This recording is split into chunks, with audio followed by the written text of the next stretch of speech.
साथियों, प्रकृति के वातावरण के बीच हम रहते हैं तो हमारा मन खुश रहता है, क्योंकि प्रकृति की जो तरंगे हैं वो हमारे मन में सकारात्मकता का संचार करती है और ताज़ी हवा हमें मिलती है तो हमारा मन खुश रहता है, ऑक्सीजन का फ्लो बढ़ जाता है।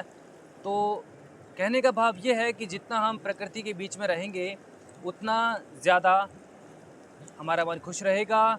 हम प्रकृति के नज़दीक रहेंगे तो हमारा जो ब्रेन है उसको अगर प्राकृतिक वातावरण ज़्यादा मिले तो वो ऐसे हार्मोन रिलीज़ करता है कि उसमें हमारे शरीर की हीलिंग स्वतः ही होने लगती है। अगर हम गंभीर बीमारी से ग्रस्त हैं तो भी हमें प्रकृति के वातावरण के बीच में रहना चाहिए। अगर हम मरीज नहीं हैं तो भी हमें प्रकृति के सानिध्य के बीच में रहना चाहिए। क्यों रहना चाहिए? क्योंकि हमारा शरीर 5 तत्वों से बना हुआ है और 5 तत्व ही हमारे शरीर के अंदर हैं।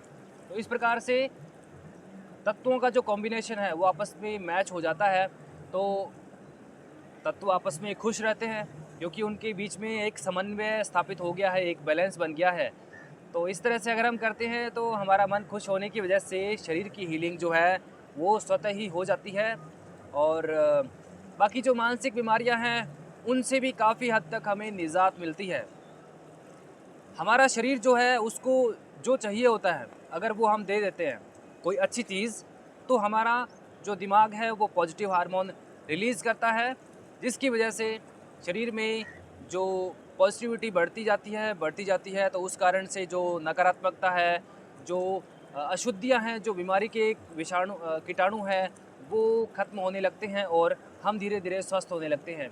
मानसिक बीमारियाँ हैं, टेंशन है और इस तरह से जो हम हलचल में रहते हैं, मन में बेचैनी रहती है, तो वो भी प्रकृति के वातावरण के बीच, प्रकृति के नज़दीक पहुँचने से काफ़ी हद तक दूर होने लगती है।